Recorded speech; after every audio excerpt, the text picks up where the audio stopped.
Good morning. বাংলাদেশের ঐতিহ্য মৃৎশিল্প। এই মৃৎশিল্পকে কারুকার্য করে বাংলাদেশের মধ্যে আমাদের পরিচয় হয়েছে।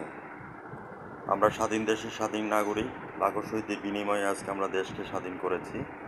এই শুভ সকালবেলায় আমাদের যে মৃৎশিল্প আছেন, আমি তার পটছবি তুলে ধরেছি আমার বাসার ড্রয়িং রুমে দেওয়ার জন্য।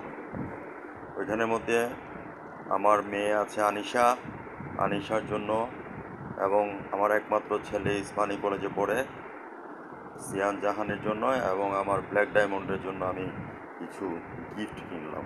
আপনারা আমাদের সঙ্গেই থাকেন, দেখে নিন ব্রাইট নিউজ 99 চ্যানেলে আমাদের মৃৎশিল্প।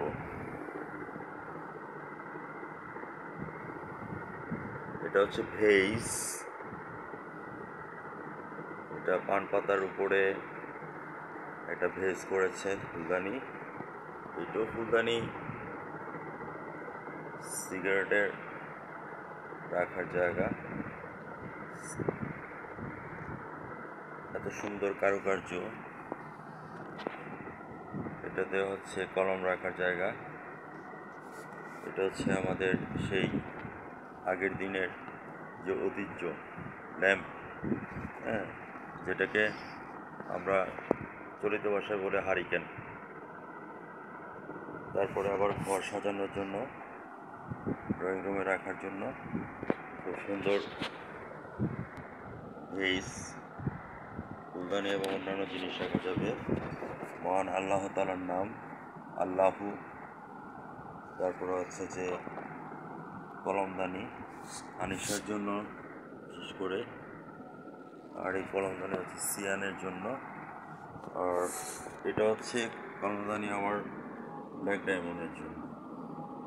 আপনারা সঙ্গে থাকবেন। পাশাপাশি আপনারা দেখতে পাচ্ছেন খুব সুন্দরভাবে কারুকার্য করে আল্লাহ নামটি লিখেছে।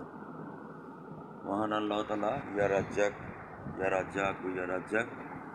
আপনারা সবাই আমার ব্রাইট নিউজ 99 চ্যানেল থেকে আমাদের ভিডিওটি যদি ভালো লাগে আপনারা শেয়ার করবেন, কমেন্টস করবেন।